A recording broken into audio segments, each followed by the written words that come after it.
Hello everybody. So in the last class we did ER modeling, and we learned like how to model things in entities and relationships.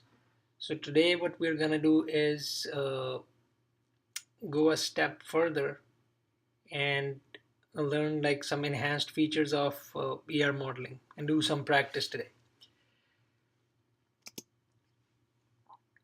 So starting with subtypes and supertypes.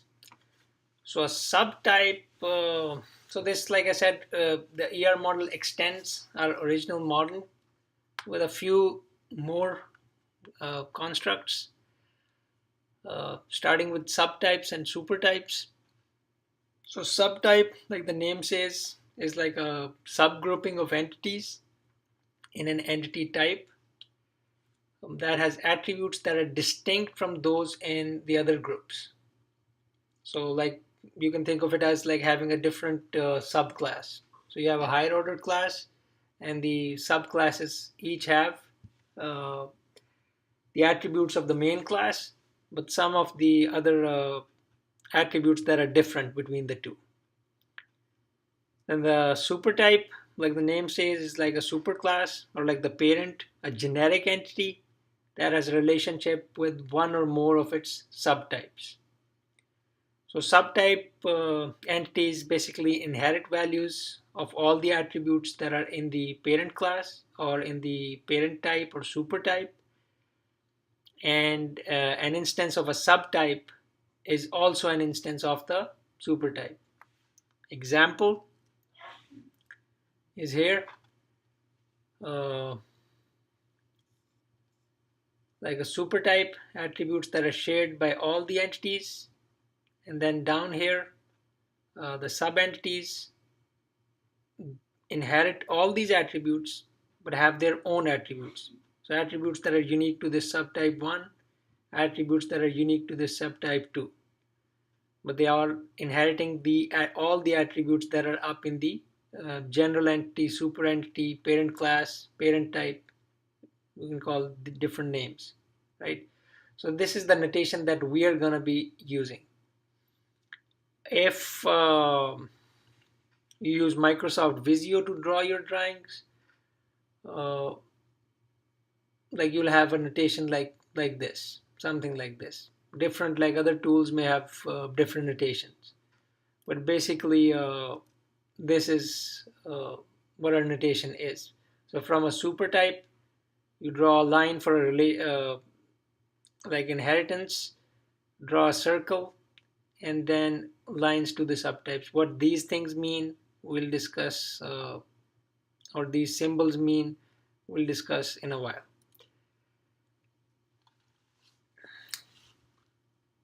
So the example of employees. So employees have employee numbers, names, addresses, date hired. So these are the attributes of employee, the super type. And each employee subtype will have these things. So if you're an hourly employee or salaried employee, the difference is that you will have some attributes that are different. Common ones are listed up here. In addition to these, an hourly employee has an hourly rate. Similarly, a salaried employee has his own salary, annual salary, stock options, and so on. Okay. Similarly, consultants. So this is the general, you can say, notation or terminology to define a subclass or subtype. So you draw a circle, an empty circle, and then lines going from there. So the types of relationships, like these, like if a super type is involved in a relationship, then it's assumed that all the children have the same relationship. Okay. But however, if a child or a subtype is involved in a relationship, that does not mean that other types or other entities or the parent entity will definitely be involved in that. So at the child level, they are unique, or at the subtype level, they are unique. at the parent level, uh, that all subtypes do participate in that relationship. Okay, so in short, the instances of a subtype may participate in a relationship that is unique to that subtype, and in this situation, like, the relationship is shown only at the subtype level. Example is this. So each patient is cared for by a responsible physician, or like reading it correctly with these notations, each patient must be cared for by a single responsible physician. So only one physician is responsible for a patient, right, at this level. So that it immaterial of the fact that the patient is a resident patient, outpatient, or not, right? So outpatients and resident patients both are cared for by a responsible physician, because the relationship cared for is at the super level. However, if you look down at this relationship, resident patient is assigned one bed, and it must be assigned, right? So if you're a resident, you must be assigned one and only one bed. That's what this notation is saying. Are outpatients assigned beds, or is a general patient at the parent level assigned a bed? No, because this relationship is only at this resident patient entity class. And if you note the different attributes, so parent has, or like the super type has few attributes that are common between these two, resident and outpatient. However, these entities have their own attributes as well. Okay. So the name is generalization, like defining a more general entity type. So the process of defining a more general entity type from like a set of specialized entities is bottom up, like you go from bottom to upwards. Specialization is defining one or more subtypes, like you're going from top down, right? Example will make it clear. So the example, so we have three entity types: a car, truck, and a motorcycle, right?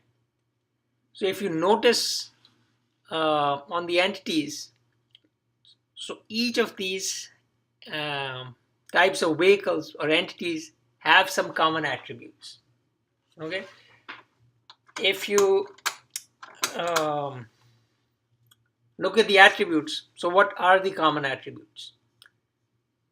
Price is common, engine displacement is common, vehicle name is common because it has make, model, everything. Up till here, everything is common in these three classes, right? So why not take all of this in a super entity and then define subclasses? Okay, so if we take all of these, what happens to the motorcycle, right? So does it have an attribute of its own? A car will be left with number of passengers, truck will have a capacity and cabin type, motorcycle is left with nothing. So this entity in itself goes away. Something like this. So you made a general class or entity called it vehicle, and then you have a car and a truck. Motorcycle is gone. Why? Because that entity did not have any attribute apart from the common ones. Okay, so we put the shared ones in a super type, all the shared ones. If any entity is left with no attributes, that entity is gone. Okay.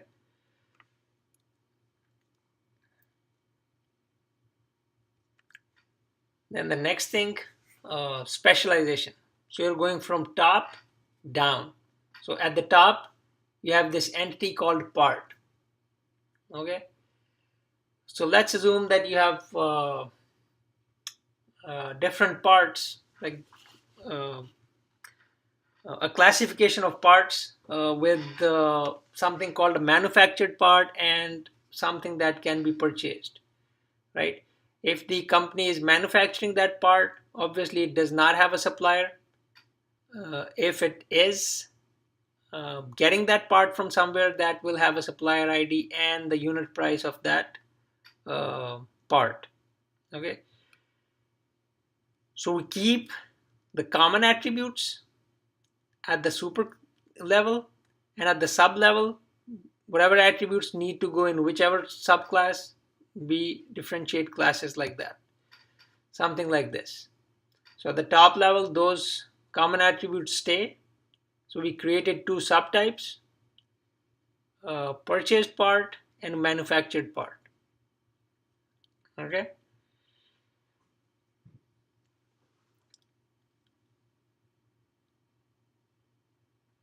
So the first step is we list them here, and in the next step, what we'll have is something like this. So that multi-valued part or multi-valued attribute, which was the supplier ID and unit price. So we divide that unit price and the supplier ID into uh, uh, an associative relationship, right? So supplier will have an ID, will have an address, other attributes most likely. Uh, in this, looking at this entity, we cannot ascertain those yet, but in your design, when you go forward, you may have to store those things. So we just make that a separate entity, and then to link this and the purchase part, we make an associative entity because it has its own attribute, which is price. This could very well have been a relationship with an attribute, and that would have been fine as well. Okay, if you remember from the last class, does not matter if you make it an associative entity, but in sometimes it is required. I mean, it will, in this case it's not required, but it's better if you do that. Okay,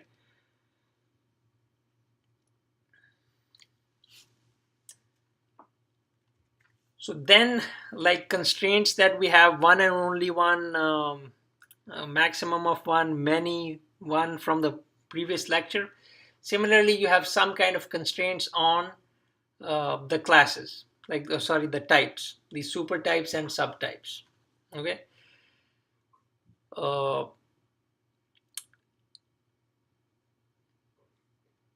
The two different ones are total and partial. If it's a total specialization, you draw a double line. If it's a partial one, you draw a single line. And what this means is that whether an instance of a supertype must be a member of at least one subtype, right? So that's the completeness constraint, that an instance of a supertype must be a member of at least one subtype. If it's a must, that it should be a member, then we draw a double line. If it's not a must, we draw a single line. And it'll look something like this. So what does this mean? So read the definition again. So total specialization is that it must be a member. Yes, it must be a member of one of these subclasses or subtypes. Okay, if it is, you draw a double line. So what this double line in this figure is saying, that a patient has to be, it is necessary for the patient to either be an outpatient or a resident patient. Okay, a patient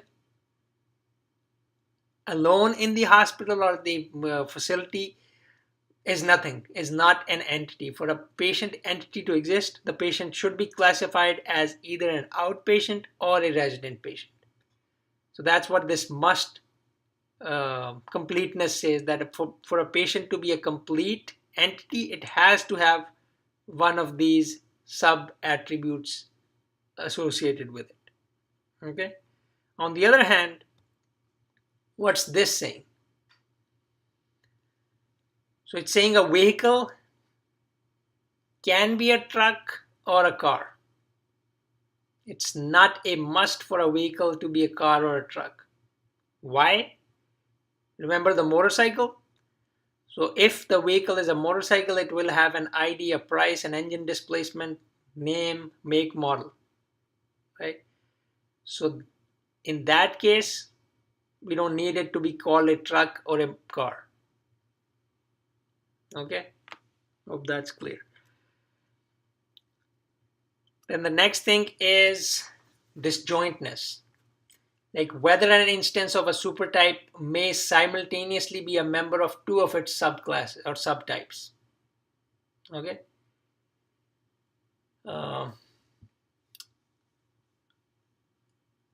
In the figure we call these as disjoint and overlap. Disjoint defined by a small d, O with an overlap with an O, meaning that if there's an overlap allowed between subtypes, you will write an O in that circle. If not, you write a D, something like this. Okay. So what does this now say? A patient has to be either an outpatient or a resident patient, which is this double line. What does this D say? D say that both of these classes are disjoint. It cannot be an outpatient and a resident patient at the same time. So a patient has to be one of these, but it cannot be both at the same time. Okay, as opposed to this, an overlap condition, a part has to be either a manufactured part or a purchased part, and there could be an overlap. For instance, you are buying a part that is being manufactured, right?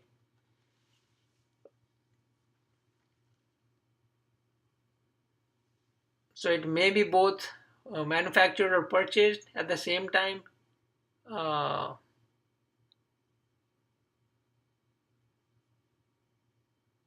But due to this double line, it can be one of these. Okay.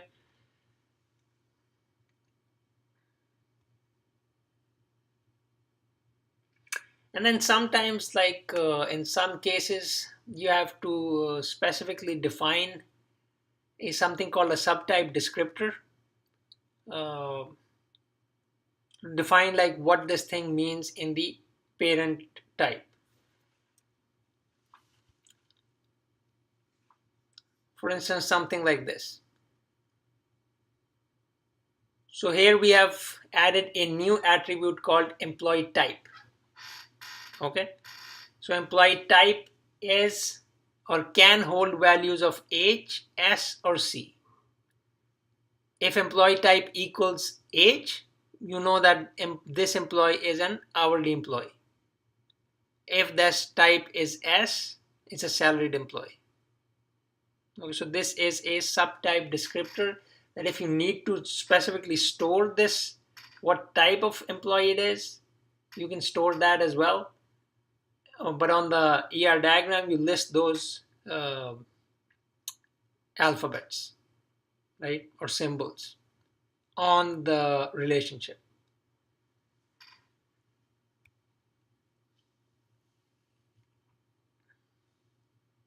Similarly for overlap, in overlap, you put a question mark next to the subtype descriptor, saying that or meaning that this could hold yes or no, 1 or 0 type of values. If manufactured is yes, then you know it's coming to this side. If purchased is yes, it's coming to this side.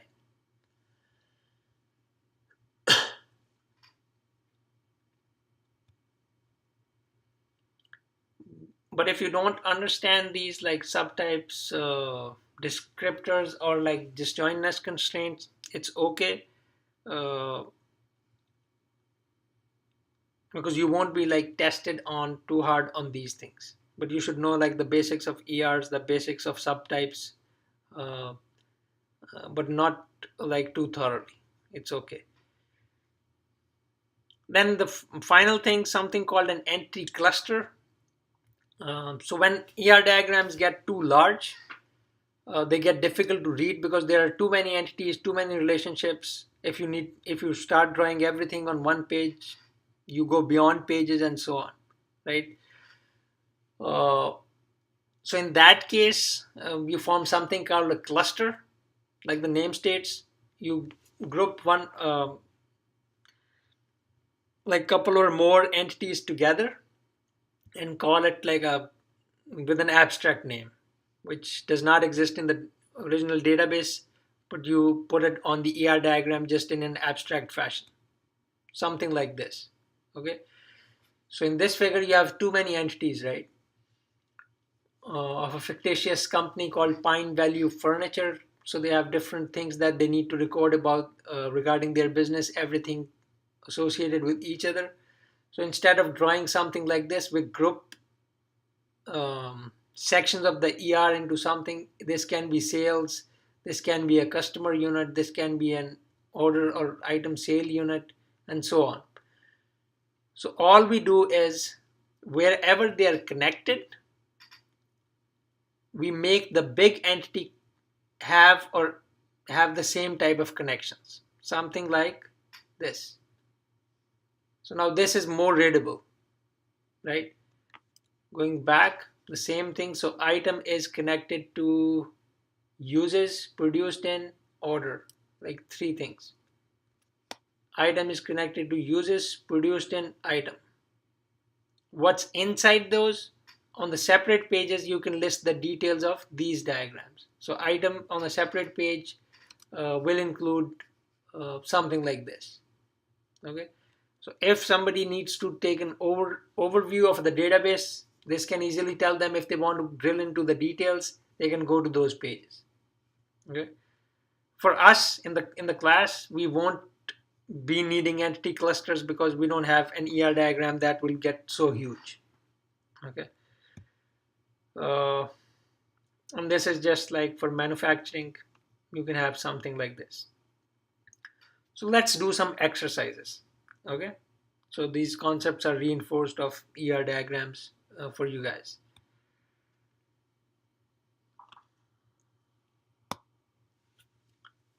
So this is our problem at hand. So let's read the problem. So in the top, so this will apply to most of the exercises that we're doing today, and then some constraint that's listed here. Okay. So what does our condition say? So the problem states a university database contains information about professors that are identified by social security numbers, courses that they have their own ID. Professors teach courses, and each of the following situations concern the teacher's relationship, okay, which are these bullets. So for each situation, we have to draw the ER diagram. So in your test exam, you will have questions, something looking like this, okay. So what's the condition? Professors can teach the same course in several semesters, and each offering must be recorded. Okay, each offering must be recorded. So first of all,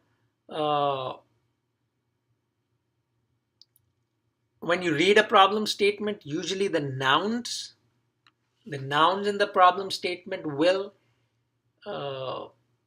become entities, and the verbs translate into relationships. So noun, entity, verb, relationship. So remember that. So in this one, I have highlighted those three things: professors, courses, teach, right? So everything is regarding these things. So professor and courses, these are nouns. So you can imagine they will have squares around them because they're entities. Teach is a relationship, meaning that there's a line between teach and course and professor. That teach relationship is defined by this condition. Professors can teach the same course in several semesters, and each offering needs to be recorded. Okay. So if we are going to store the information about semesters for that course, right? So we need to store information about semester as well. So what is a semester? Semester is a noun. So does it become an entity? Yes, it can, because it needs to record the information about semesters like winter, fall, so on. So let's see if we make it an entity, what does that figure look like? Something like this. Right? So remember, professor is identified by a social security. Courses have course IDs, both underlined because those are the keys. There's a relationship called teach between course and professor. So then these things, the crow's feet or other constraints, you can make like general assumptions, real world assumptions. So what this says is a professor can teach multiple courses. Okay, well and fine. Reading this way, a course can be taught by multiple professors. Yes, if you have different sections, that's fine, right? If not, then obviously it'll be one and only one. Is it optional? Is it mandatory? We don't know any information, so we can just leave it. So now coming to this constraint, professors can teach the same course in several semesters. So we said semester is a noun, we can make it a or an entity. What do we need to store about that? What is the semester's IDs? Is winter? Is it fall? Is it, so each will have different value. Hence, you can make it as a key of this entity as well. What other things are being stored in these entities, we don't know, we don't care, because that's not our problem description. The problem description is only this, so we only model those things. Okay. And reading from professor to semester, professor teaches in multiple semesters, multiple courses. Reading the other way, courses are taught in multiple semesters by multiple professors. Okay, so this is a three-way relationship.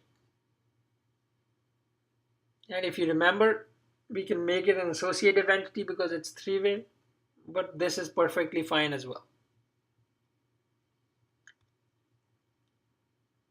So now this is our second problem. Now professors can teach the same course in several semesters, but only the most recent offering needs to be recorded. So meaning only one thing needs to be recorded regarding semester. Okay. So how is this different?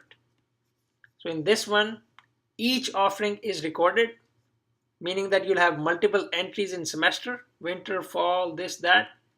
But in this one, you store, since only the most recent one, you will have only a single value for that relationship. So what's better, to make it an entity or just make it an attribute of the relationship? The second case, the latter case, makes more sense. You make it an attribute of the relationship, denoted by a dotted line and a box, meaning that a professor teaches multiple courses in this semester, in one semester, because you're storing the most recent one. Reading the other way, courses are taught by multiple professors in this semester or in the last semester. Okay.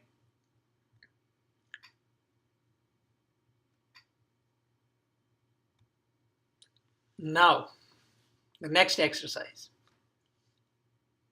So every professor teaches exactly one course. Exactly one course, no more, no less. Okay. So how do you model exactly one? If you remember, so professor teaches exactly one is a dash, right? So it's a dash. And the other dash says professor must teach. Professor teaches one course in winter. Is it a must? Yes, it can be. Does it say? No. If you draw it, better. If you don't, that's fine as well. Okay. Then the next problem, every professor teaches exactly one course and every course must be taught by some professor. So the same thing, and every course must be taught by some professor.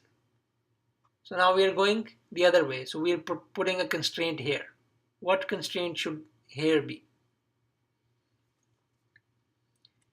Every course must be taught. Whenever you get a must, it is a single dash, right? Is it multiple? Is it single? We don't know. So in this case, we didn't draw it. In the first case, we drew it. Yes, that's fine as well. But I'm just showing you if you don't, this is perfectly fine as well. Okay. Then the final one.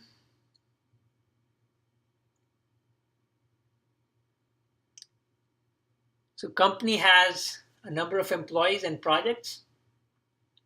The attributes are given of employee and project. And then you have those conditions. So what are the conditions? Each employee may be assigned to one or more projects or may not be assigned to a project. A project must have at least one employee assigned and may have any number of employees assigned. An employee's billing rate may vary by project, and the company wishes to record the billing rate as well.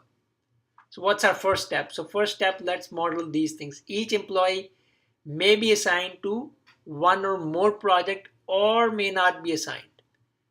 When it's may not be assigned, that's an optional, so we'll have an O at this side definitely. And what's the other one? Each employee may be assigned to one or more projects. So we have an O with a crow's foot at this side because it's one or more. Reading the other side, a project must have at least one employee. Must have is a single dash, assigned, and may have any number of employees, meaning it may have more than one. So what do we draw? More than one is a crow's foot. Okay. So these are the two things. So reading this way, project and employee may be assigned. So it's optional with an O. Since it's one or more projects, it's a crow's foot. Must is a single dash. Any number of employees is one or more employees. So a crow's foot. Then what's the next condition? An employee's billing rate may vary by project and the company wishes to record the billing rate for each employee. So billing rate can be an attribute of the relationship. That's how we draw it, right, with the dotted line. So that is all for this lecture. I'll post some slides like regarding practice, like more practice. So do those as well. Like look at the slides for questions and then do them yourself by hand. Then check the answer of the slide. Do not look at the answers or do not skim the answers beforehand, because if you do, you will not learn how to make these ERs. So draw them on your own to make sure that you've learned it. And once you have, only then look at the solution. Yes, your solutions may be incorrect in the beginning, but that's totally fine. It comes with practice. So I want you guys to practice more. So I'll put some practice slides up there as well. Okay? Please do those. Thank you. That is all for today.